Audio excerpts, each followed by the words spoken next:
Hello friends, very good morning. Thank you very much for 8,500 subscriptions. Thank you very much. So me support ఇలాగే ఉండాలని కోరుకుంటున్నాను. మీకు నా support ఇలాగే ఉంటుందని ప్రామిస్ చేస్తాను. And we will give more current అఫైర్స్కి యూపీఎస్సీకి డైలీ 1 or 2 ఆర్టికల్స్ నేను యూట్యూబ్లో ఫ్రీగా పెడతాను. ఫుల్ కోర్స్ వచ్చే వాళ్ళకి ఎలాగో ఫుల్ క్లాసెస్ ఉంటాయి. కాకుండా కరెంట్ అఫైర్స్ కూడా వీఆర్ పుటింగ్ స్పెషల్ ఫోకస్. నేను కొన్ని ఎకానమీకి సంబంధించినవి కొన్ని చేద్దాం అనుకుంటున్నాను. దాంతోపాటు మా అదర్ ఫ్యాకల్టీ కూడా డైలీ 1-2 ఆర్టికల్స్ మా టైం కుదిరే దాన్ని బట్టి యూపీఎస్సీకి ఉపయోగపడేది ఎలా అనలైజ్ చేయాలి, ఒక విషయాన్ని ఎలా విశ్లేషించాలని మీకు తెలియజెప్పేలాగా కొన్ని ఆర్టికల్స్ చేద్దామని ప్లాన్ లో ఉన్నాం. So you might see it in action from this week itself. UPSC infinity 50,000 చేసేసాము August 1st నుంచి. కానీ మళ్ళీ ఒక స్టెప్ వెనక్కి వెళ్ళి August 15th వరకు 40,000 ఆఫర్ ని కంటిన్యూ చేస్తున్నాను. So who ever wishes to join UPSC, who ever is aspiring to get an IAS or IPS, this is a golden opportunity wherein you are getting high quality services, high quality subject, high quality coaching at bare minimum price. This is the lowest across the country, something that gives lifetime validity. This is the only course in the country that gives lifetime validity. Maybe everto compare chesina sare it will stand out. Another beauty, this covers state PSC and no course is covering state PSC across India. UPSC తో పాటు state PSC ని club చేసి ఇస్తున్నాను, right. అందుకని ఇప్పుడు state PSC prepare అయ్యే వాళ్ళు Group 1 Group 2 aspirants కూడా హ్యాపీగా దీన్ని తీసుకోవచ్చు. ఎందుకంటే మీ స్టేట్ ఎగ్జామ్స్ కి కూడా ఇది సరిపోతుంది. It also covers bank, CGL, CSAT ఎలాగో మీరు రాయాలి. వాటితో పాటు bank and SSC CGL parallel గా రాసే వాళ్ళు ఉంటారు UPSC aspirants, and it will help you in that man also. దానికోసం నేను చాలా మంది యూపీఎస్సీ ఆస్పిరెంట్స్ చూసాను. మనం ఏం చేస్తారంటే యూపీఎస్సీకి ఒక ఇన్స్టిట్యూట్ లో జాయిన్ అవుతారు, CSAT కోసం మళ్ళీ ఇంకో ఇన్స్టిట్యూట్కి వెళ్తారు. ఎందుకంటే CSAT కి బ్యాంకింగ్ చెప్పే వాళ్ళు బెటర్ కదా అని అటువైపు వెళ్తారు. ఎందుకంటే అర్థమెటిక్ రీజనింగ్ అనేవి జనరల్ గా ఈ ఐఏఎస్ ఇన్స్టిట్యూట్ లో స్ట్రాంగ్ గా ఉండవు అనే ఉద్దేశంతో దానికోసం వేరేగా వెళ్తారు, వేరే కోచింగ్ తీసుకుంటారు. ఇక్కడ అది అవసరం లేదు, ఇక్కడే అన్ని నేర్చుకోవచ్చు. And more than anything else, my editorial analysis will be an edge for you. రోజు night 7 to 8 PM 1 hour editorial analysis మనం చేసేటప్పుడు you will figure out how to read editorial. ఇందులో రోజుకి 7 వస్తాయి. ఆ 7ని ఎలా చదవాలి, నేను రోజు అన్ని చెప్పను. నా దగ్గర మీరు స్కిల్ నేర్చుకుంటారు, తర్వాత మీరు ఓన్ గా కాంప్రహెండ్ చేయడం అనేది బిల్డ్ అవుతుంది. So that is the beauty of this course. ఇది ఎక్కడా చేయండి. ప్లస్ మెయిన్స్ ఆన్సర్ రైటింగ్ ప్రతిరోజు చేస్తున్నాం మనం. ప్రతిరోజు కూడా ఫ్యాకల్టీ ఒక టాపిక్ ఇస్తారు అండ్ స్టూడెంట్స్ రాయడం, దాన్ని కరెక్ట్ చేయడం అనేది జరుగుతుంది. This is the beauty of this particular course. Fees అనేది it's like an icing on the cake. With even fees తీసేసినా సరే క్వాలిటీలో ఎక్కడ కాంప్రమైజ్ అవ్వకుండా అన్లిమిటెడ్ టెస్ట్లు ఇస్తూ, అన్లిమిటెడ్ క్లాసెస్ ఇస్తూ, అన్లిమిటెడ్ రికార్డెడ్ వీడియోస్ తో అన్ని యాప్ బేస్డ్ నడుపుతున్న సంస్థ మంది. ఈ తక్కువ ఫీజ్ అనేది icing on the cake, additional advantage for you. 15th August లోపు జాయిన్ అవ్వండి, యూజ్ దిస్ ఆపర్చునిటీ. మళ్ళీ తర్వాత రిక్వెస్ట్ చేయకండి. యూపీఎస్సీ ఎకానమీ నాకు ఎక్కువగా పేరు తీసుకొచ్చిన సబ్జెక్ట్ ఫస్ట్ ఇంగ్లీష్ అయితే, తర్వాత ఎకానమీ. ఈ రెండు మనం చూసాం. So English course first launch చేశాను, తర్వాత లాంచ్ చేసిన ఇండివిజువల్ సబ్జెక్ట్ కోర్స్ మనం ఎకానమీ యూపీఎస్సీ పరంగా లాంచ్ చేసిన మొట్టమొదటి కోర్స్ ఇది. మాక్సిమం నెంబర్ ఆఫ్ అడ్మిషన్స్ మనకి జరిగినాయి దీనికే. సో ప్రైమ్ రీజన్ మీకు తెలుసు, కాంప్లికేటెడ్ గా అనిపించే ఈ సబ్జెక్ట్ ని చాలా చక్కగా లేమన్ కి కూడా అర్థమయ్యే భాషలో క్వాలిటీ డైల్యూట్ చేయకుండా చెప్తున్నందుకు ఈ పేరు వచ్చింది. Use this opportunity. ఇవాల్టి నుంచి కొత్త బ్యాచ్ స్టార్ట్ అవుతుంది. Anybody who wishes to join, you can join today. Okay, without any hesitation. మీకు ఇవాల్టి నుంచి మీ ఫస్ట్ చాప్టర్ కింద కన్సిడర్ చేసుకొని మీరు కంటిన్యూ కావచ్చు. So 7,000 rupees fees, it is still the lowest for economy. ఎకానమీకి ఫీజ్ ఎంత ఉంటుందో మీకు తెలుసు, 12,000 to 15,000 ఉంటుంది. మంచి ఫ్యాకల్టీ, రినౌండ్ ఫ్యాకల్టీ, బాగా చెప్పే ఫ్యాకల్టీ అయితే. వర్స్ట్ కేసులో అది కూడా ఏంటి, 1 month, 2 months, 3 months, మనది life time validity. Even for economy it is life time validity is what I'm giving. ఇక్కడ ఎవరు మనల్ని ఈ వాల్యూ అనేది ఎవరు ఇవ్వట్లేదు. లైఫ్ టైం వ్యాలిడిటీలో ఇంకొక విషయం కూడా చెప్తున్నాను, ఏపీపీఎస్సీ, టీఎస్పీఎస్సీ ప్రిపేర్ అయ్యే వాళ్ళు కూడా ఈ ఎకానమీ కోర్స్ తీసుకోవచ్చు. ఎందుకంటే మీ స్టేట్ ఎకానమీ కూడా ఇందులో కవర్ చేస్తాను. మీకు యూపీఎస్సీ ఎకానమీతో పాటు అడిషనల్ గా అవసరమైన స్టేట్ ఎకానమీ కాన్సెప్ట్స్ కూడా ఇందులో కవర్ అయిపోతాయి. That is the beauty of this course without any time limit. That's the icing on the cake. Bank and SSC infinity 6,000 కి అందిస్తున్నాం. This is again another beautiful course with lowest price ever. మీకు 2,000కి 3,000కి ఎక్కడన్నా కనిపించినా సరే they come with time limits, they give recorded videos. మనం ఇస్తుంది live videos, live classes along with recorded sessions. with lifetime validity, with daily current affairs, with banking awareness, with prelims, mains and interview preparation, again for CGL tier 1, tier 2 and tier 3 preparation. అన్ని కలిపి కలగలిపి వస్తున్న combo pack లాగా మీకు వస్తుంది. Again at 6,000 rupees. Okay, ఈ 6,000కి fee తక్కువ పెట్టడం అనేది మిడిల్ క్లాస్, లోవర్ మిడిల్ క్లాస్కి అందుబాటులోకి తేవాలన్న తపనతో. ఒకవేళ ఇన్స్టిట్యూట్ ఫేమస్ అయిన తర్వాత కూడా నేను విపరీతంగా ఫీజులు అయితే పెంచను. I will still keep them affordable to middle class. అది గుర్తుపెట్టుకోండి. క్వాంట్ ఇన్ఫినిటీకి ఎంత వాల్యూ ఉందో ఒకసారి ఆలోచించండి. నేను 2,000 రూపీస్కి, just for 2,000 rupees you get arithmetic, you also get pure maths. అంటే CGLకి అవసరమైన ప్యూర్ మ్యాథ్స్ ప్లస్ అర్థమెటిక్ రెండు వచ్చేస్తాయి. సో ఈ కోర్స్లో మీరు బ్యాంక్ ఎగ్జామ్స్ క్లియర్ చేయొచ్చు, CGL క్లియర్ చేయొచ్చు, మన స్టేట్ ఎగ్జామ్స్ లో ఎస్ఐ ఎగ్జామ్ క్లియర్ చేయొచ్చు. ఎందుకంటే ఎస్ఐలో ప్యూర్ మ్యాథ్స్ ఉంటుంది, అర్థమెటిక్ ఉంటుంది. ఆ లెవెల్ కంటే ఎక్కువే చెప్తాం ఇక్కడ మనం. అలాగే రైల్వే, అది ఎలాగో ఈజీ, అది కూడా క్లియర్ చేయొచ్చు. సో వీటన్నింటికి అవసరమైన అర్థమెటిక్ అండ్ ప్యూర్ మ్యాథ్స్ అనేది చాలా బిగినర్ లెవెల్ నుంచి చాలా అడ్వాన్స్డ్ లెవెల్, అంటే SBI PO మెయిన్స్ లేదా CGL tier 2 pure maths level వరకు కవర్ చేయడం జరుగుతుంది. All at just 2,000. దీంట్లో కూడా ఐసింగ్ ఆన్ ద కేక్ ఏంటి, life time validity plus unlimited access. ఇది చూడండి, unlimited access to all mock test on the app. All mock test అంటే అర్థం ఏంటి, ఓన్లీ క్వాంట్ కాదు, reasoning marks, English marks, CGL full length టెస్ట్లు, bank full length టెస్ట్లు, వీటన్నింటికి కూడా అన్లిమిటెడ్ యాక్సెస్ ఇస్తున్నారు. ఓన్లీ మీకు టెస్ట్ల కోసమే విపరీతంగా బాధిస్తారు బయట. ఓన్లీ టెస్ట్కి 2,000, 3,000 పెట్టి తీసుకునే సందర్భాలు ఉన్నాయి. లైఫ్ టైం వ్యాలిడిటీతో unlimited access to online test ఇస్తూ ఇన్ని సబ్జెక్ట్స్ ని కవర్ చేస్తున్న single course quant infinity. This is a golden opportunity, don't miss it. So English infinity మీకు తెలిసిందే, హిందూ పేపర్ ద్వారా మనం ఇంగ్లీష్ నేర్చుకుంటాం. ప్రతిరోజు 1 hour క్లాస్లో ½ an hour will be spent on editorial analysis. ఇప్పుడు చేసినట్టుగానే చేస్తాం, అది లైవ్ చేస్తాం అండ్ ఇంటరాక్షన్ ఉంటుంది. స్టూడెంట్స్ అడిగే డౌట్స్ అని నేను హ్యాండిల్ చేస్తాను, క్లారిఫై చేస్తాను. దాంతో పాటు నెక్స్ట్ ½ an hour కాంపిటేటివ్ ఎగ్జామ్స్లో వచ్చే డిఫరెంట్ మోడల్స్ కవర్ చేస్తాం. అంటే ఇవాల్టి సెషన్లో పారాజంబుల్స్ కవర్ చేస్తాం, రేపటి సెషన్లో లెట్స్ సే క్లోజ్ టెస్ట్, ఎల్లుండి సెషన్లో ఒక్కొక్కటి. అంటే ఒక్కొక్క రోజు ఒక్కొక్కటి ప్రాక్టీస్ చేస్తాను. అంటే నేను సాల్వ్ చేస్తాను డైరెక్ట్గా. నేను సాల్వ్ చేసేటప్పుడు ఎలా చేస్తున్నాను అబ్జర్వేషన్తో స్టూడెంట్స్ నేర్చుకుంటారు. ఓకే, ఎలాగా మనం ఆప్షన్స్ నుంచి ఎలా ఎలిమినేట్ చేయాలి, ఎలా ఐడెంటిఫై చేయాలి, దేని తర్వాత ఏది వస్తుంది, ఈ గ్రామటికల్ పాయింట్ లాజికల్గా అనలైజ్ చేస్తూ వెళ్తాం. అండ్ గ్రామర్, మెజారిటీ గ్రామర్ నేను కవర్ చేశాను, రికార్డెడ్ వీడియోస్ ఇస్తాను. ప్లస్ దాంట్లో ఏ డౌట్స్ ఉన్నా లైవ్ క్లాస్లో హ్యాండిల్ చేస్తాను. గ్రామర్లో నేను కవర్ చేయని టాపిక్స్ ఏమన్నా ఉంటే వాటిని మళ్ళీ కవర్ చేసేసి ఆ వీడియోస్ కూడా అందుబాటులో పెట్టేస్తాం. So that is the beauty of English course. ఇంగ్లీష్కి నో ప్యారలల్స్. సో మీకు చెప్తాను కదా, చాలా మంది ఎక్కువగా మన ఎడిటోరియల్ చూడడానికి రావడానికి కారణం మన ఇంగ్లీష్ అంతా అద్భుతంగా ఈజీగా అర్థమయ్యే భాషలో చెప్పడం వల్ల. సో 2,000 రూపీస్కి వస్తుంది, అగైన్ డెడ్ లో ప్రైస్. ఇవన్నీ కూడా చాలా తక్కువ ఫీజుకి అందుబాటులోకి తీసుకొచ్చాను, సో ఉపయోగించుకోండి. Let's look at the editorial now. It says time to unlock. Unlock చేయాల్సిన సమయం వచ్చింది అని చెప్తున్నారు. ఎవరి గురించి చెప్తున్నారు ఇది? JNK can return to normalcy only with full statehood and release of political prisoners. Jammu and Kashmir గురించి. జమ్మూ అండ్ కాశ్మీర్ గురించి ఎందుకు ఇలా చెప్తున్నారు?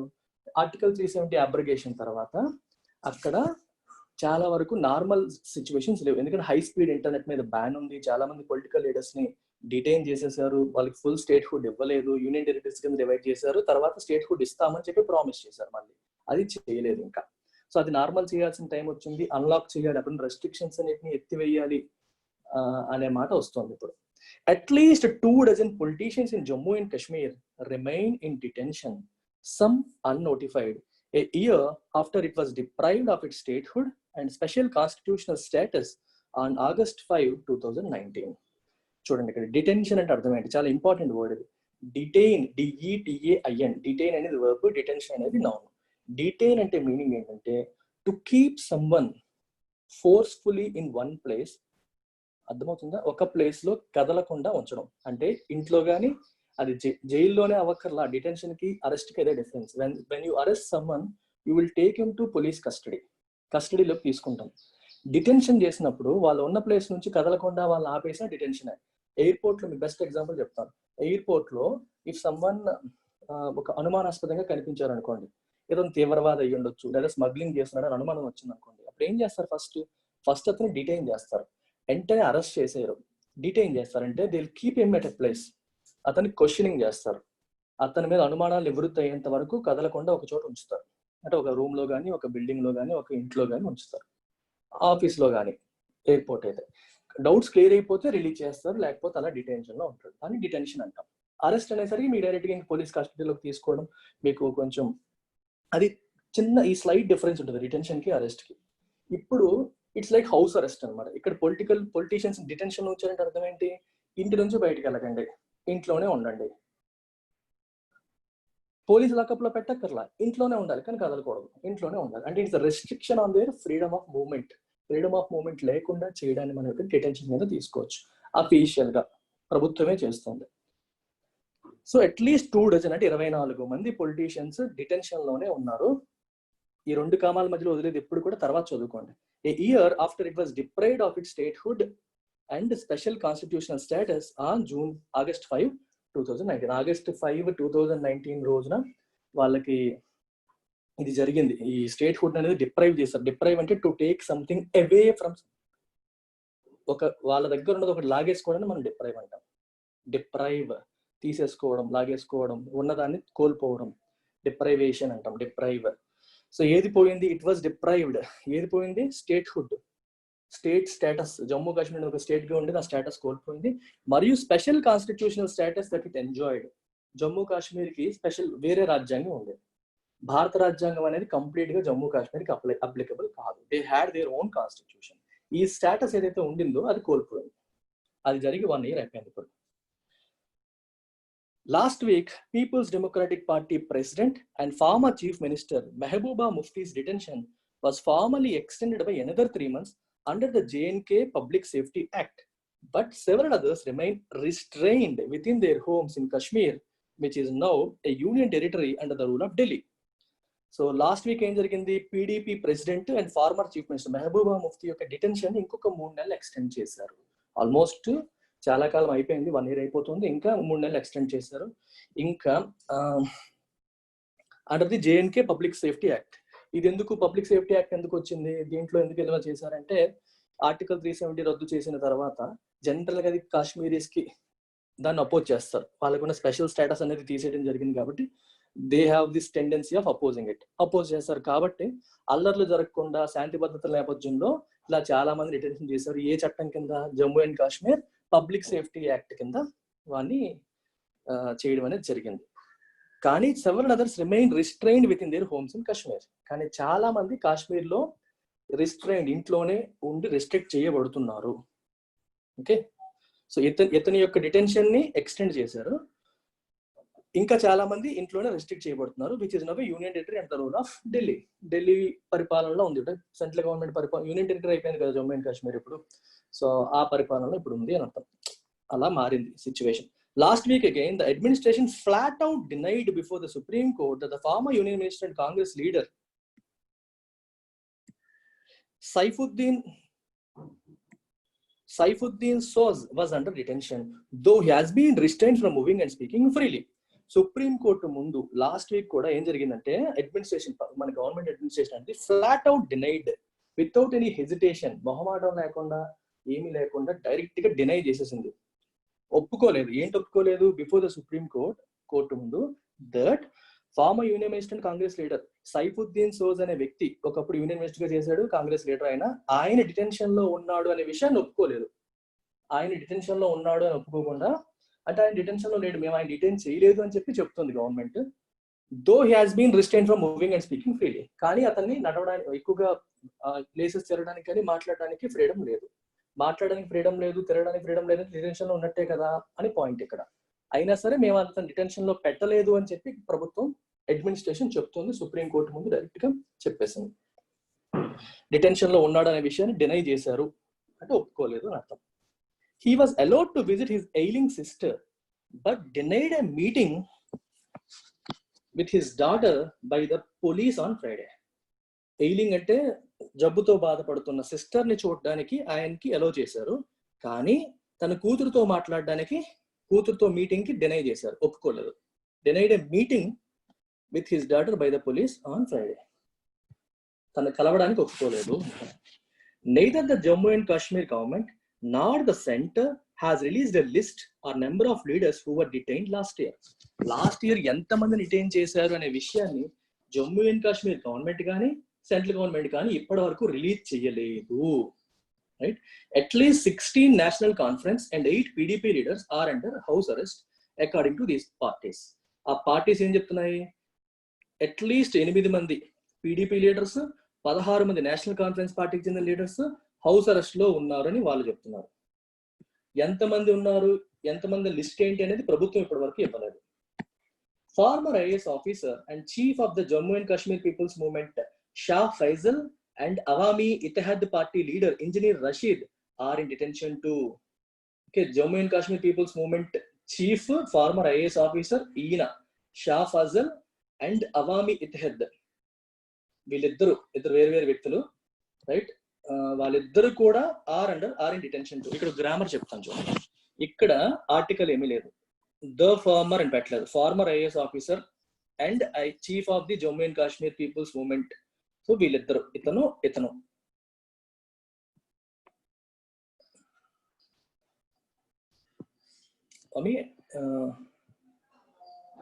Farmer IAS officer and chief of the Jammu and Kashmir movement Shah Faisal, sorry, Awami Ittehad party leader engineer Rashid. వీళ్ళిద్దరు, ఇంజనీర్ రషీద్ అండ్ ఈయన షా ఫైజల్, వీళ్ళిద్దరు కూడా detention లో ఉన్నారు. పీపుల్స్ కాన్ఫరెన్స్ చీఫ్ సజద్ లోనే was released after 360 days in detention.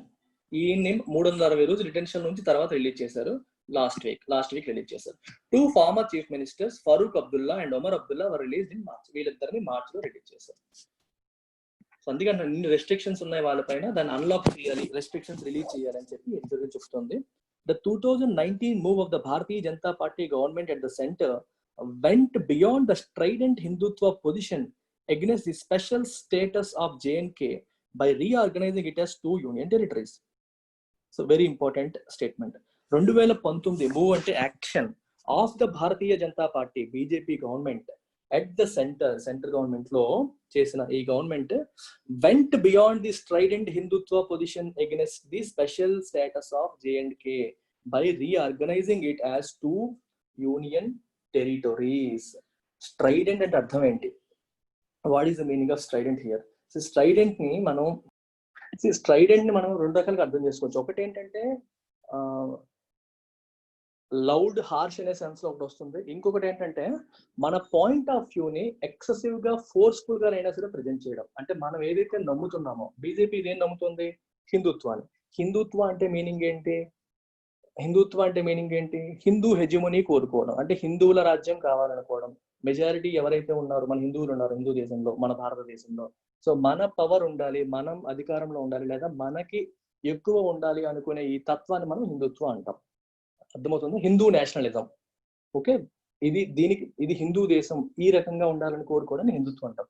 అది బీజేపీ గట్టిగా నమ్ముతున్న సిద్ధాంతం. రైట్, సో జనరల్ గా వాళ్ళకి అది ఉంది. స్ట్రైడెంట్ హిందుత్వ పొజిషన్ అర్థం ఏంటి? వాళ్ళ పొజిషనే కరెక్ట్, వాళ్ళ పొజిషన్ ని గట్టిగా ప్రజెంట్ చేయడం, అది కూడా ఈవెన్ ఇన్ ఫోర్స్ఫుల్ వే. అంటే ఎదురువాడికి యాక్సెప్ట్ చేసి, అంటే మెల్లగా కన్విన్స్ చేసే ప్రాసెస్ కాదు ఇక్కడ, బలవంతంగానైనా సరే దాన్ని రుద్దే ప్రయత్నం చేయడం అనే సెన్స్ మనకి ఇక్కడ వస్తుంది. సెంట్రల్ గవర్నమెంట్ దాని వెంట్ బియాండ్ దట్, దానికంటే ఇంకా ముందుకెళ్ళి ఏం చేసింది? went beyond the strident Hindutva position against the special status of J&K by reorganizing it as 2 union territories. దాన్ని 2 యూనియన్ టెరిటరీస్ గా డివైడ్ చేసింది 2019లో. The wisdom of the decision remains an open question. ఇది తెలివైన పనా కాదా అనేది ఇంకా ఓపెన్ క్వశ్చన్ గానే ఉంది. అది మంచి పనా కాదా? ఇక్కడ చాలా మంది సపోర్ట్ చేసే వాళ్ళు అంటారు, ఎగ్నెస్ట్ గా ఉన్న వాళ్ళు కూడా ఉంటారు. Though the refurbished the BJP's claims of muscular nationalism. బేసికల్ గా ఈ పదం చాలా ఇంపార్టెంట్, మస్క్యులర్ నేషనలిజం. నేషనలిజం అంటే అర్థం ఏంటి? జాతీయవాదం అంటే అర్థం ఏంటి? నేషనలిజం అంటే identification of once own interests with that of the country. అంటే దేశ ప్రయోజనాల్ని పరిరక్షించడమే నా ప్రయోజనం, దేశాన్ని కాపాడుకోవడమే నా పద్ధతి. దట్ సమ్ టైమ్స్ జనరల్ గా ఎలా ఉంటుందంటే 2 రకాలుగా, ఇది పాజిటివ్ గా తీసుకోవచ్చు, నెగిటివ్ గా తీసుకోవచ్చు. చాలా వరకు పాజిటివే జాతీయవాదం అనేది. నా దేశం కోసం నేను ఏదైనా చేస్తాను అనుకోవడం మంచిదే. Often to the detriment of other countries, అంటే వేరే వాళ్ళకి హాని కలిగించేలాగైనా సరే అలా వెళ్ళడం అనమాట. అది ఒకటి. దాని ముందున్న పదం చూడండి, మస్క్యులర్, మజిల్స్. మస్క్యులర్ అంటే అటువంటి యూజింగ్ మజిల్స్ అనే, if someone is looking muscular, మంచి కండలు తిరిగిన శరీరంతో ఉన్నాడు అంటాం. మస్క్యులర్ అనేది అర్థం ఏంటంటే యూజింగ్ ఫోర్స్, అవసరమైతే ఫోర్స్ యూజ్ చేసి అయినా సరే, if you believe that something is good for the country, దేశానికి దేశ ప్రయోజనానికి మంచి చేస్తుంది అని మనం భావిస్తే, ఇక్కడ బీజేపీ తీసుకోండి, బీజేపీ భావిస్తే అది మెల్లగా మాటలతో చెప్పి కాదు, కుదరకపోతే ఫోర్స్ఫుల్ గా అయినా సరే చేసుకునే పద్ధతిని మనం మస్క్యులర్ నేషనలిజం అంటాం. ఇప్పుడు చూడండి, మీకు ఎగ్జాంపుల్ చెప్తాను. ఏ విషయాన్ని అయినా సరే శాంతి, సామరస్యం పద్ధతి, మామూలుగా ఒక కాన్స్టిట్యూషనల్ రాజ్యాంగబద్ధంగా వెళ్ళడం అనేది ఒక పద్ధతి, అక్కడ కూడా నేషనలిజం ఉంది. ఇంకొక పద్ధతి ఏంటి, ఈవెన్ యూజింగ్ ఫోర్స్, బలవంతంగానైనా సరే, బలం ఉపయోగించి అయినా సరే మన ఎజెండాని పుష్ చేయడం అనేది మస్క్యులర్ నేషనలిజం. మీకు ఎగ్జాంపుల్ తీసుకుంటే, బీజేపీ ఇప్పుడు మనకి ఆర్టికల్ 370 రద్దు ఎలా జరిగిందో ఒకసారి గుర్తు చేసుకుంటే, article 370 constitutional special constitutional status ఇస్తుంది ఎవరికి, జమ్మూ అండ్ కాశ్మీర్ స్టేట్ కి, బాగానే ఉంది. అయితే దాన్ని రద్దు చేయడం కోసం ఏం చేశారు, ఆర్టికల్ 367 రిఫర్ చేశారు. ఆర్టికల్ 367 లో ఏం రాసింది, ఆర్టికల్ 370 లో ఉన్న ప్రావిజన్స్ యొక్క ఎక్స్ప్లెనేషన్ ఉంది. ఓకే, ఆర్టికల్ 370 లో ఉన్న ప్రావిజన్స్ లో ఏం చెప్పారు అంటే, ఒకవేళ ఈ కాన్స్టిట్యూషనల్ పొజిషన్ రద్దు చేయాలని, యాక్చువల్ గా జమ్మూ అండ్ కాశ్మీర్ కి స్పెషల్ కాన్స్టిట్యూషనల్ స్టేటస్ ఇచ్చినప్పుడు 1950s ఇచ్చినప్పుడు అది టెంపరరీ ప్రొవిజన్ కింద ఇచ్చారు. అయితే ఇస్తూ అక్కడ ఇంకోటి రాశారు ప్రావిజన్స్ లో, ఎప్పుడైనా సరే ఇది రద్దు చేయాలి అంటే you have to take the concurrence of constituent assembly of Jammu and Kashmir అని రాశారు. కాన్స్టిట్యూయెంట్ అసెంబ్లీ అంటే అర్థం ఏంటి, it is not a legislative assembly, గుర్తుపెట్టుకోండి, చాలా ఇంపార్టెంట్ అది. కాన్స్టిట్యూయెంట్ అసెంబ్లీ అంటే జమ్మూ అండ్ కాశ్మీర్ రాజ్యాంగాన్ని రాసిన వ్యక్తులు. మనకి కాన్స్టిట్యూయెంట్ అసెంబ్లీ ఆఫ్ ఇండియా అంటే ఎవరు చెప్తాం, doctor B R Ambedkar and his team, ఆయన డ్రాఫ్టింగ్ కమిటీ చైర్మన్. అలాగే ఇంకా చాలా మంది ఎవరెవరైతే రాజ్యాంగాన్ని రాయడంలో పాలు పంచుకున్నారో all of them were referred to as constituent assembly. రాజ్యాంగాన్ని రాసిన, రాజ్యాంగాన్ని డ్రాఫ్ట్ చేసిన, రాజ్యాంగాన్ని తయారు చేసిన వ్యక్తుల సమూహం, అది కాన్స్టిట్యూయెంట్ అసెంబ్లీ. అలాగే జమ్మూ అండ్ కాశ్మీర్కి వేరేగా రాజ్యాంగం ఉంది. సో జమ్మూ అండ్ కాశ్మీర్ రాజ్యాంగాన్ని ఎవరైతే రాశారో వాళ్ళు constituent assembly of Jammu and Kashmir. Article 370 ఏం చెప్తుంది, జమ్మూ అండ్ కాశ్మీర్కి ఇచ్చిన స్పెషల్ కాన్స్టిట్యూషనల్ స్టేటస్ ఎప్పుడైనా రద్దు చేయాల్సి వస్తే జమ్మూ అండ్ కాశ్మీర్ యొక్క కాన్స్టిట్యూయెంట్ అసెంబ్లీ యొక్క కన్కరెన్స్ తీసుకోవాలి, అంటే వాళ్ళ యొక్క ఏకాభిప్రాయం, అంటే వాళ్ళు ఒప్పుకోవాలి దానికి అని చెప్పి రాశారు. అయితే ఇక్కడ మతలబ్ ఏం జరిగింది, 1956 లో Jammu and Kashmir constituent assembly dissolve అయిపోయింది, అది ఇంకా మరి లేదు, అది లేదు. సో ఇప్పుడు లీగల్ ఇష్యూస్ వచ్చాయి. ఎలాగా అనేసరికి సుప్రీంకోర్టులో ఒక కేసులో సుప్రీంకోర్టు ఏం చెప్తుంది, ఓకే కాన్స్టిట్యూయెంట్ అసెంబ్లీ అనేది డిజాల్వ్ అయిపోయింది కాబట్టి అది టెంపరరీ ప్రొవిజన్ కింద మరి చూడకండి, దీన్ని కాశ్మీర్కి ఇస్తున్న స్వయం ప్రతిపత్తిని, దీన్ని టెంపరరీ ప్రొవిజన్ కింద చూడొద్దు, look at that as a permanent resolution, permanent situation. So వాళ్ళకి పూర్తిగా ఇచ్చినట్టుగానే దాన్ని మనం భావించాలని చెప్పి సుప్రీంకోర్టు ఇంతకు ముందు ఇచ్చిన కొన్ని తీర్పుల్లో చెప్పింది. అంటే ఆర్టికల్ 370 అనేది పర్మనెంట్ ప్రొవిజన్, ఇంక నో లాంగర్ టెంపరరీ ప్రొవిజన్ కింద మనం చూడాలి అని సుప్రీంకోర్టు చెప్పింది. అయితే ఇప్పుడు సమస్య ఎక్కడ వచ్చిందో చూద్దాం. ఇప్పుడు దీన్ని రద్దు చేయాలి, రద్దు చేయాలంటే ఏం రాశారు, కాన్స్టిట్యూయెంట్ అసెంబ్లీ కన్కరెన్స్ తీసుకోవాలని చెప్పి రాశారు. మరి కాన్స్టిట్యూయెంట్ అసెంబ్లీ లేదు కదా, అందుకని చెప్పి ఆర్టికల్ 367 లో మార్పు చేశారు మన ప్రెజెంట్ గవర్నమెంట్ వాళ్ళు. ఏం మార్పు చేశారు, కాన్స్టిట్యూయెంట్ అసెంబ్లీ ప్లేస్ లో లెజిస్లేటివ్ అసెంబ్లీ అని రాశారు. అర్థమైందా, స్టేట్ లెజిస్లేటివ్ అసెంబ్లీ యొక్క అనుమతి తీసుకొని ఆర్టికల్ 370 రద్దు చేయొచ్చు అని చెప్పి రాయడం జరిగింది. అలాగే స్టేట్ లెజిస్లేటివ్ అసెంబ్లీ పోయిన అనుమతి తీసుకుందాం అనుకోండి, ఎవరున్నారు అక్కడ, ప్రెసిడెంట్ రూల్ ఉంది. జమ్మూ అండ్ కాశ్మీర్ లో ఆర్టికల్ 370 రద్దు జరిగే టైంకి ప్రెసిడెంట్స్ రూల్ ఉంది, ఎందుకంటే అధికారికంగా ఉండాల్సిన ప్రభుత్వం పడిపోయింది, ఎందుకంటే దానికి మైనారిటీ ప్రభుత్వం, బీజేపీ సపోర్ట్ ఉల్లంఘించి ఉపసంహరించుకోవడం వల్ల ప్రభుత్వం పడిపోయి ప్రెసిడెంట్స్ రూల్ నడుస్తుంది. ప్రెసిడెంట్స్ రూల్లో ఒక గవర్నర్ పాలనలో అది నడుస్తుంది. ఇక్కడ గవర్నర్ ఉన్నారు, లెజిస్లేటివ్ అసెంబ్లీ లేదు. మరి లెజిస్లేటివ్ అసెంబ్లీ లేదు కాబట్టి governor is the representative of the state అని చెప్పి గవర్నర్ కాన్ఫరెన్స్ ఇచ్చారు. గవర్నర్ అనేది జనరల్ గా సెంట్రల్ గవర్నమెంట్ అపాయింట్ చేసే వ్యక్తి ఉంటాడు కదా, సో వాళ్ళ వ్యక్తే వాళ్ళకి అనుమతి ఇచ్చారు అని చెప్పి తీసుకొని చేసేసారు. ఇంకొకటి, రాష్ట్రాలకి సంబంధించిన విషయాల్లో ఆ రాష్ట్రం యొక్క ఒపీనియన్ తీసుకోవాలి. మనకి తెలంగాణ ఏర్పాటు చేసినప్పుడు కూడా అప్పటి కంబైన్డ్ ఏపీ యొక్క ఒపీనియన్ అడిగారు, అది ఒపీనియన్ ఫాలో అవుతారా లేదా అనేది సెకండరీ, కానీ అడగడం జరిగింది. అప్పటికి కిరణ్ కుమార్ రెడ్డి మన చీఫ్ మినిస్టర్ ఏం చెప్పారంటే, మేము దానికి అనుకూలంగా లేము అని చెప్పి ప్రభుత్వంలో తీర్మానం చేసి పంపించారు. తెలంగాణ కంటే ఏపీ అండ్ మన ఆంధ్రప్రదేశ్ వాళ్ళు, అంటే సీమాంధ్ర వాళ్ళు ఎక్కువ మంది ఎమ్మెల్యేస్ ఉంటారు కాబట్టి ఆటోమేటిక్ గా ఆయన ఆ రకంగా తీర్మానం చేయించేసి మా ఒపీనియన్ ఇది అని చెప్పి పంపించారు. అయితే అది ఫాలో అవ్వలేదు, దట్స్ డిఫరెంట్ థింగ్. కానీ ఒపీనియన్ అడగాలి. ఇక్కడ ఒపీనియన్ అడగడానికి స్టేట్ లెజిస్లేచర్ లేదు, ప్రెసిడెంట్ రూల్ ఉంది, అందుకని గవర్నర్ ఒపీనియన్ తీసుకున్నారు. గవర్నర్ ఒపీనియన్ తీసేసుకొని అయిపోయింది అని చెప్పి ఉపయోగించి చేశారు. అంటే మన ఎజెండా ఏదైతే ఉందో ఆర్టికల్ 370 రద్దు చేయాలని నిర్ణయించుకున్నారు కాబట్టి అది ఎలాగైనా సరే చేసేసుకోగలిగారు. ఇది కాన్స్టిట్యూషనల్లీ కరెక్టా అంటే మరి సుప్రీంకోర్టు కూడా దీనికి అడ్డు చెప్పలేదు, ఎందుకంటే లీగల్ గానే ఉందంతా. కానీ మనం ఆలోచిస్తే కొంచెం ఇందులో లొసుగులు కనిపిస్తాయి. So this is the different thing. అంటే ఇక్కడ అర్థం ఏంటంటే, if you want to do something you do it even by using force or by any means. ఏ మెథడ్ ద్వారానైనా సరే మనం చేసుకోవడం. మనకి మహాత్మా గాంధీ గారి నేషనలిజం కి మిగిలిన వాటికి డిఫరెన్స్ అదే. He put more focus on process than end. End అంటే ఎండ్ రిజల్ట్ కంటే కూడా ప్రాసెస్ మీద ఇంపార్టెన్స్ ఇచ్చారు. నాన్ వైలెన్స్ అనేది ఒక ప్రాసెస్, అది ఫాలో అవ్వాలి, ఎలాగైనా సాధించేసుకోవాలి, ఎలాగైనా మనం చేసేసుకోవాలి అనేది ఆయన నమ్మలేదు. Non violence non violence non violence అనుకుంటూ ఒక సిద్ధాంతాన్ని నమ్ముకుంటూ ఆయన వచ్చారు. ఆర్ఎస్ఎస్ ఐడియాలజీ దానికి ఆపోజిట్ గా ఉంటుంది. వీళ్ళు force should be met with force. Force ని ఫోర్స్ తోనే, ముళ్ళుని ముళ్ళుతోనే తీయాలి, మనం మెతగ్గా ఉంటే మంచిది కాదు అనేది వీళ్ళ ఐడియాలజీ. అక్కడి నుంచే బీజేపీ ఐడియాలజీ కూడా ప్రారంభమైంది. అర్థమవుతుంది. బీజేపీ అనేది ఆర్ఎస్ఎస్ నుంచే పుట్టింది కాబట్టి వీళ్ళ ఐడియాలజీ అంటే ఏదన్నా సరే ఒకటి అనుకుంటే అది ఫోర్స్ఫుల్ గానైనా సాధించాలి అనే తత్వం. ఇక్కడ నేను మంచి చెడు చెప్పట్లేదు, అది that is left to your own description. ఇది కరెక్టా ఇది కరెక్టా అనేది మీ ఓన్ ఒపీనియన్ బట్టి ఆధారపడి ఉంటుంది. నేను I'm giving you meaning to this. అంటే ఈ పదం సింపుల్ గా మస్క్యులర్ నేషనలిజం అనే పదం వాడేస్తే సరిపోదు, దాని అర్థం తెలియాలి. దాని అర్థం తెలియడం కోసం ఇదంతా చెప్తున్నాను.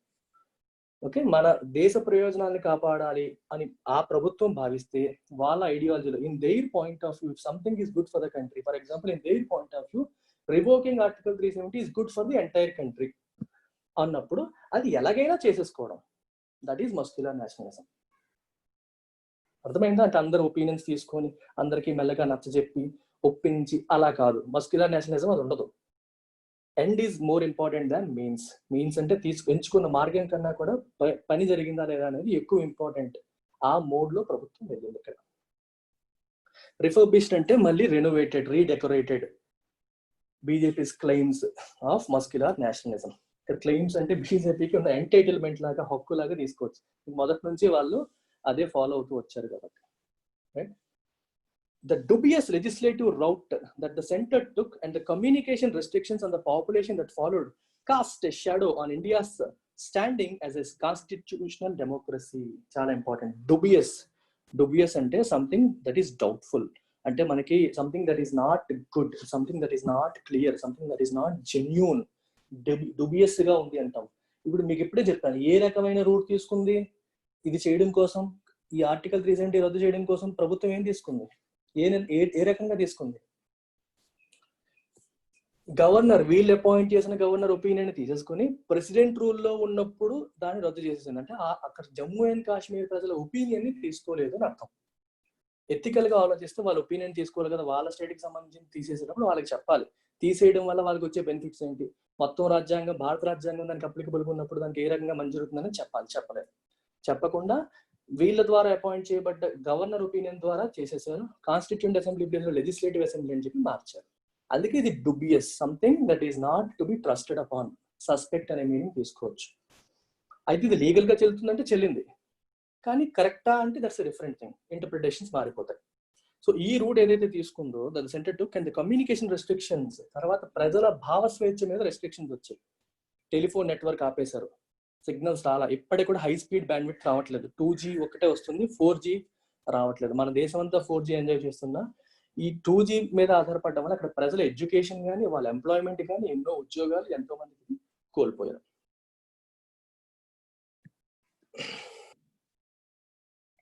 ఇవన్నీ చేయడం వల్ల ఏమైంది? It cost a shadow, very important, it cost a shadow on India standing as a constitutional democracy.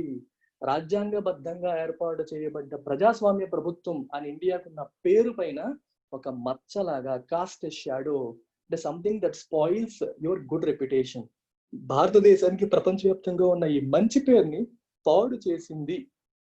అర్థమవుతుందా? ఈ గవర్నమెంట్ తీసుకున్న ఈ రూట్ ఏదైతే ఉందో అది ఆ మంచి పేరుని కొంతవరకు పాడు చేసింది అని చెప్పి అర్థం చేసుకోవాలి. అదే ప్రజలను ఒప్పించి అక్కడ వాళ్ళకి నచ్చజెప్పి దీనివల్ల మంచి ఏంటో చెప్పి చేసి ఉంటే ఇంకోలా ఉండేది. గవర్నమెంట్కి అది తెలుసు అలా చేస్తే జరగదు అని. సో మన పని అవ్వాలి కాబట్టి ఎలా అయినా చేయాలి కాబట్టి చేశారు. ద జుడిషియరీ ఇక్కడ 2 హైఫన్ 2 డాష్ల మధ్య వచ్చేది వదిలేయండి. Has not shown any alacrity to settle the constitutional and legal questions raised before it and in fact appeared to privilege the executive's position in the last 1 year. Okay, మీరు ఇప్పుడు అంటారు కదా sir, ఎప్పుడైనా executive కానీ legislative కానీ తప్పు చేస్తే judiciary ఉంది కదా కరెక్ట్ చేయడానికి అని. ఓకే, ఇప్పుడు జుడిషియరీ ఏం చేసింది? Has not shown any alacrity to settle the constitution and legal questions raised before it.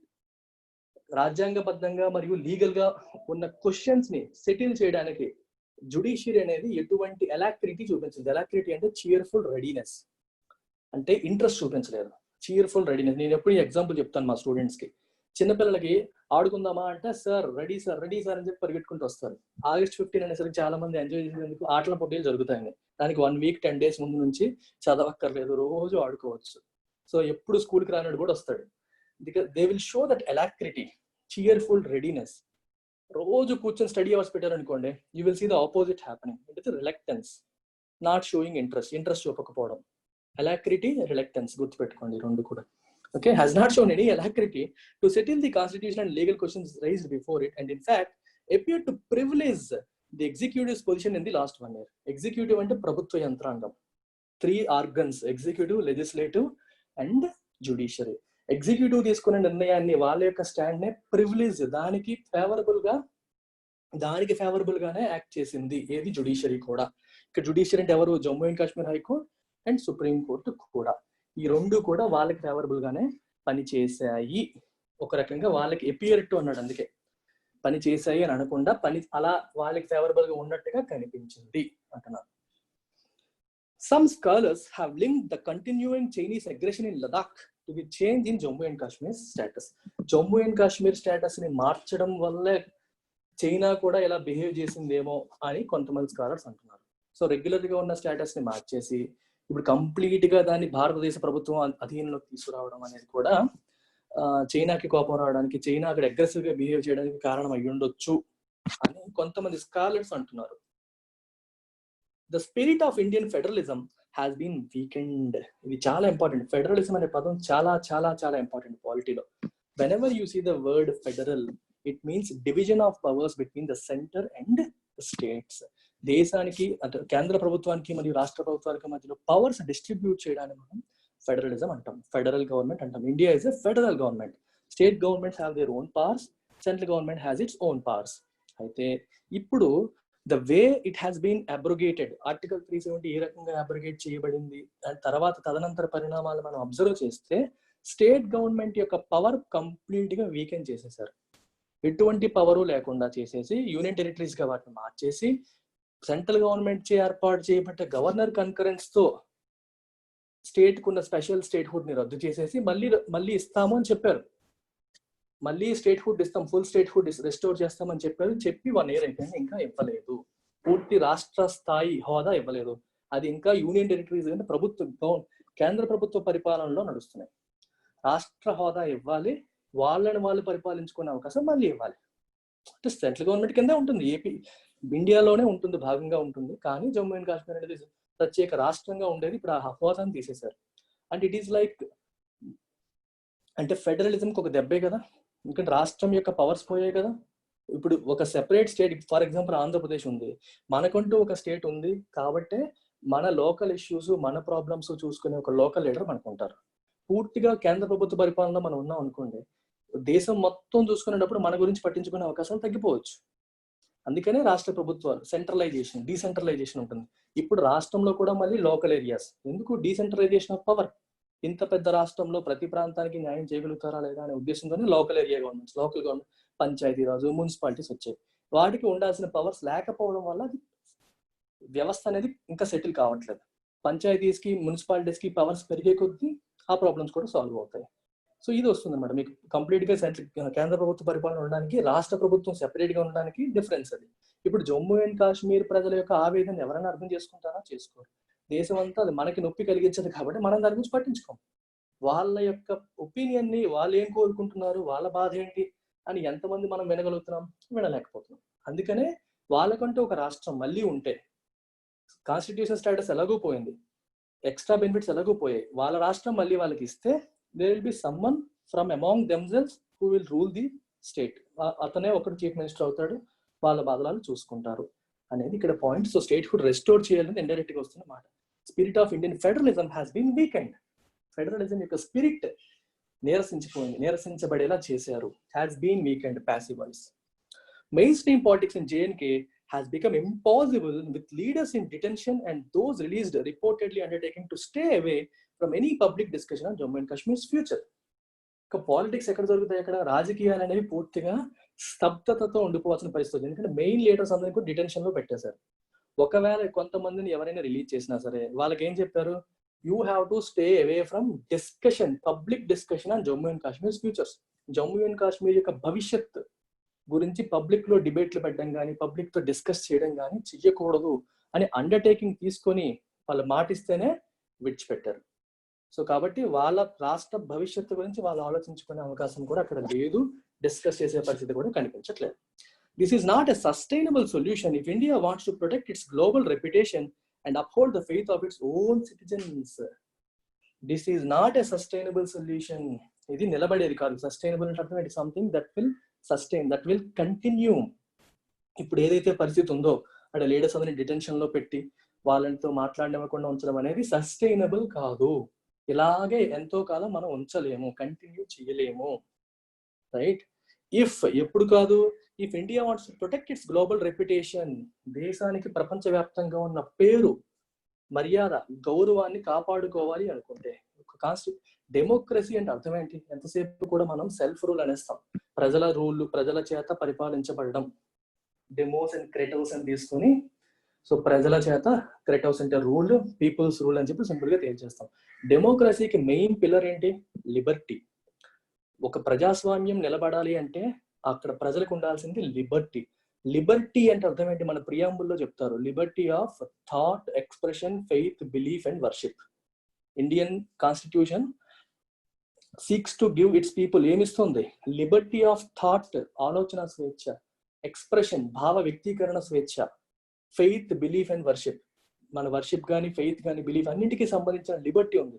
లిబర్టీకి pillar ఏంటి? లిబర్టీ సాధించాలి అంటే, ఇవి రావాలి అంటే ఏముండాలి? Fundamental right. అందులో ఇంపార్టెంట్ ఏంటి? ఫ్రీడమ్ ఆఫ్ స్పీచ్, భావ వ్యక్తీకరణ స్వేచ్ఛ అనేది ఫండమెంటల్ రైట్. సో ఆ ఫండమెంటల్ రైట్ ఏదైతే ఉందో అది లిబర్టీ ఇస్తుంది. లిబర్టీ ఉంటేనే ప్రజాస్వామ్యం ఉంటుంది. ఇప్పుడు ఫర్ ఎగ్జాంపుల్, ప్రజాస్వామ్యబద్ధంగా ఎన్నుకోబడ్డ ఒక ప్రభుత్వం ఉంది.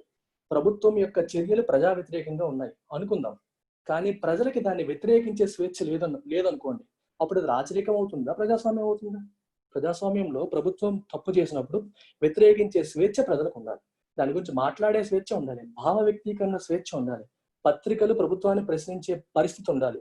ఉంటేనే అది ప్రజాస్వామ్యం. ఇవేవీ లేకుండా జస్ట్ ప్రజలు ఎలక్షన్ లో ఓటేసేసారు కాబట్టి ప్రజాస్వామ్యం అంటే అర్థం ఉందా? లేదు. చాలా ఇంపార్టెంట్ కాన్సెప్ట్. ఎంతసేపు కూడా మనం ప్రభుత్వాన్ని ఎన్నుకున్నాం సో కాబట్టి ప్రజాస్వామ్యం అయిపోయింది కాదు. ప్రజాస్వామ్యం అంటే ప్రజల చేత ఎన్నుకోబడ్డ లీడర్ మనం రూల్ చేయడం కాదు. ఇంతకుముందు వారసత్వంగా వచ్చేవాడు ఇప్పుడు మనల్ని ఎన్నుకునేవాడు చేస్తున్నారు, కానీ ఇద్దరు రాచరికమే చేస్తున్నారు, రాజుల్లాగా బిహేవ్ చేస్తున్నారు. దాన్ని మనం యాక్సెప్ట్ చేయొచ్చా? చేయకూడదు.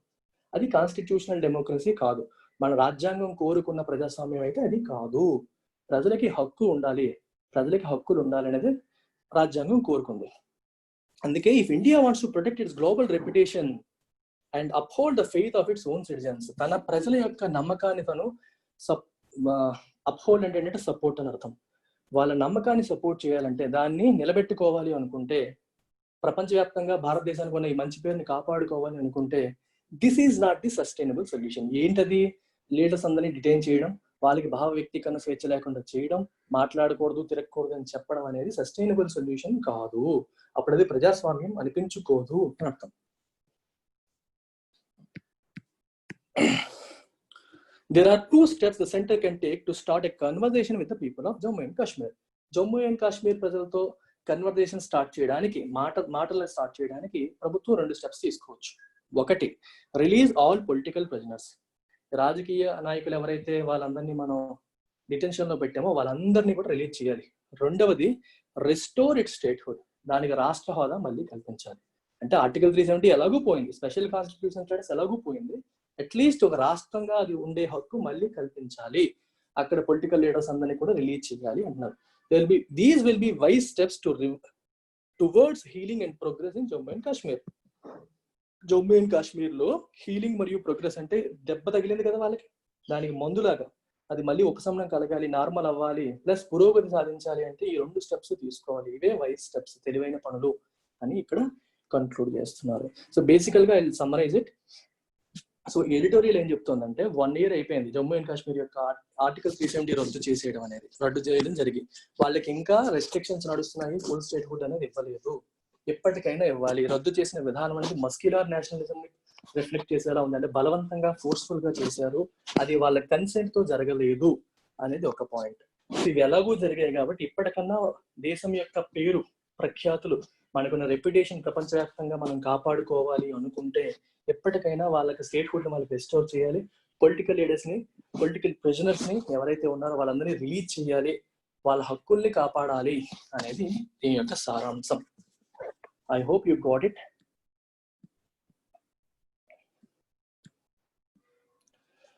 So please like, share and subscribe. మీకు నచ్చితే లైక్ చేయండి, షేర్ చేయండి, సబ్స్క్రైబ్ చేసుకోండి. ఇట్స్ విశ్లేషణాత్మకంగా ఎడిటోరియల్స్ ని చదవడం నేర్చుకోండి. ఓన్లీ వొకాబులరీ కోసం, ఓన్లీ గ్రామర్ కోసం వద్దు. అల్టిమేట్ గా the ultimate aim of reading and editorial is to understand the essence of the editorial, the context of the editorial. Essence ని, కాంటెక్స్ట్ ని అర్థం చేసుకోవడమే మన అల్టిమేట్ ఎయిమ్. ఇది and this is a skill builder. నేను మీకు ఏదైతే ప్రతిరోజు చేస్తున్నానో, this is not to solve your problem, this is to empower you. ఎలా చదవాలి, ఎలా నేర్చుకోవాలని మీకు తెలియజెప్పే ప్రయత్నమే. ఇలా మీరు నేర్చుకుని, నా ఎడిటోరియల్ చదవడం మానేసినా నాకు ప్రాబ్లం లేదు, కానీ మీరు ఎలా చదవాలో నేర్చుకుని, ఎలా అర్థం చేసుకోవాలో నేర్చుకుని, మిగిలిన ఎడిటోరియల్స్ మీ అంతా మీరు ఓన్ గా అర్థం చేసుకోగలిగిన రోజున I will be very happy. నేను కోరుకుంటుంది అదే. Thank you very much.